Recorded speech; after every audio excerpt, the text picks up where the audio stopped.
Hey guys, my name's Yvette and welcome to my DIY channel, and I hope that you guys are having a great day.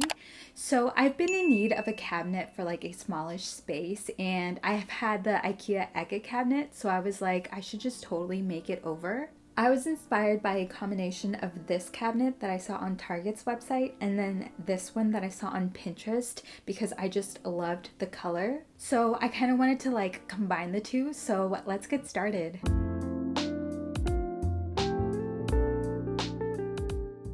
Okay guys, so this is the Ikea Eket cabinet that I'm going to make over. They also have a white version, and the dimensions of this one are 27.5 inches by 27.5 inches, and this one is almost 10 inches deep, so this one is great for small spaces. I'm actually going to start off with the wood portion of the project. I got this half round molding at Home Depot.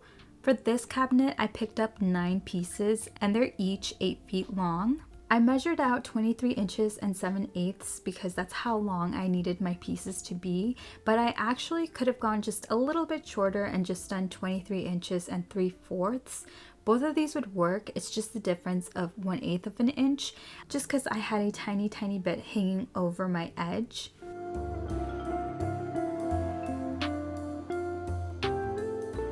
Then I wrapped it in tape so the line could go all the way to the other side so that I could have the flat part laying on the miter box to make it easier to cut.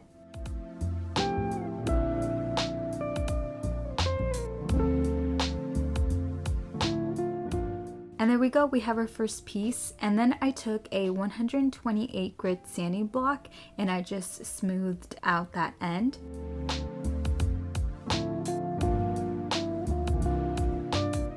I used my first piece as a stencil for the rest of them, and I cut out 30 pieces. From each rod I was able to get 4 pieces, so I actually ended up having more molding pieces than I needed, which was fine just in case I messed up.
Okay, so here are all my pieces done, and I also did get 2 pieces of flat molding, which were also 8 feet long.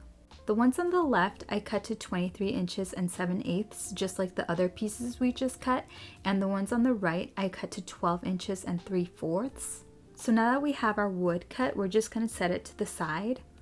We're going to move on to the cabinet now, and I'm going to prime it with Bullseye's 123 primer using a paint roller.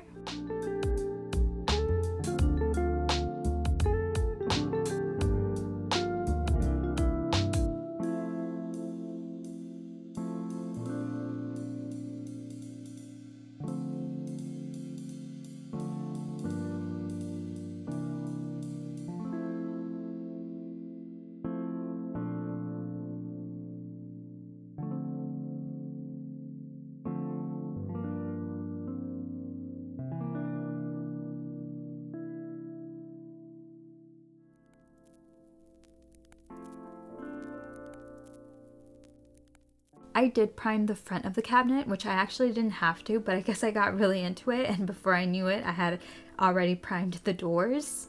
Okay, so for the paint color, I'm going to be using Retro Pink from Bear, and this pink is such a beautiful adult pink. Like, I love it so much.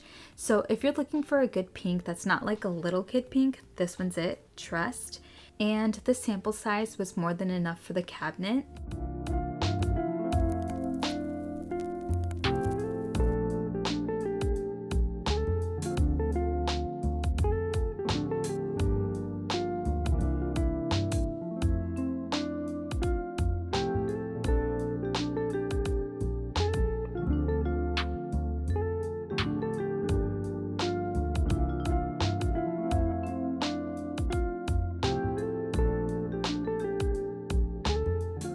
Next, I'm going to seal this, and I'm going to be using polyurethane in the finish satin.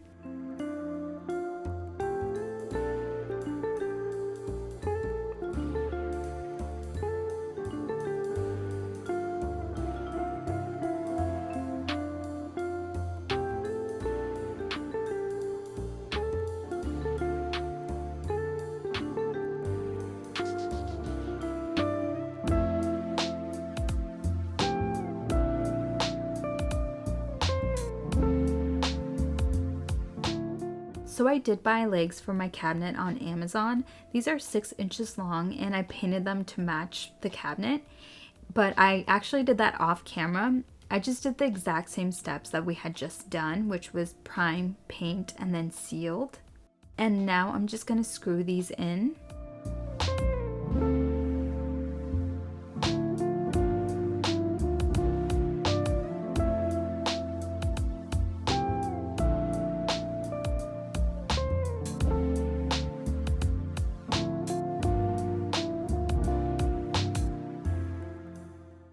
I'm going to use some Gorilla Glue to stick my wood pieces on, and as that little line came out, I was like, this is not going to work. So I just decided to paint the Gorilla Glue on all over the wood, and this was actually quite relaxing.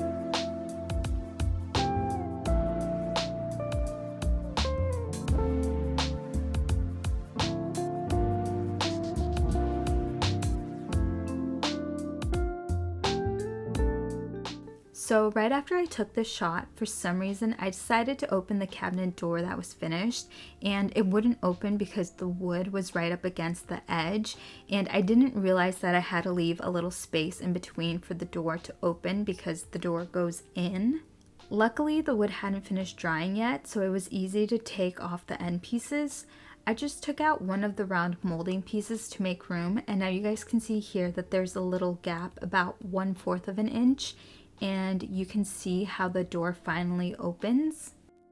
But this meant now that I had a tiny gap in between the round molding and the flat molding, so I used a small dowel that I think was about also 1/4 of an inch, maybe a little less. I just know that it fit and I placed it in there. Next, I decided to drill in the holes for my handles, and I drilled them in the center of each door. Moving on, I'm going to stain my wood, and I'm going to use the shade Natural. When you do this, make sure that you wear gloves and that you have proper ventilation.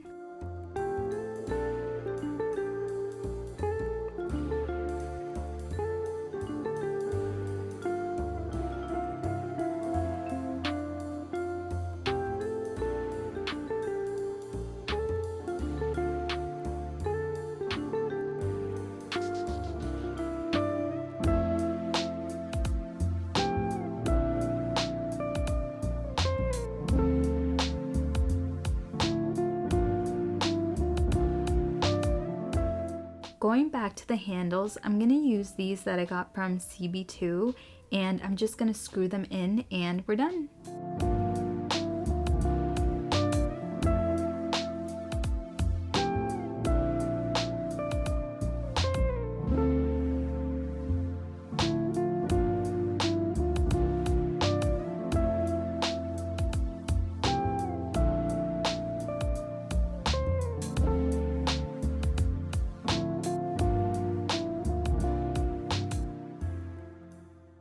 Alright guys, so that's it for today's video. Thank you guys so much for watching. If you have any questions, just leave me a comment and subscribe for more DIYs, and stay safe, stay healthy, and I'll see you guys in my next video. Bye!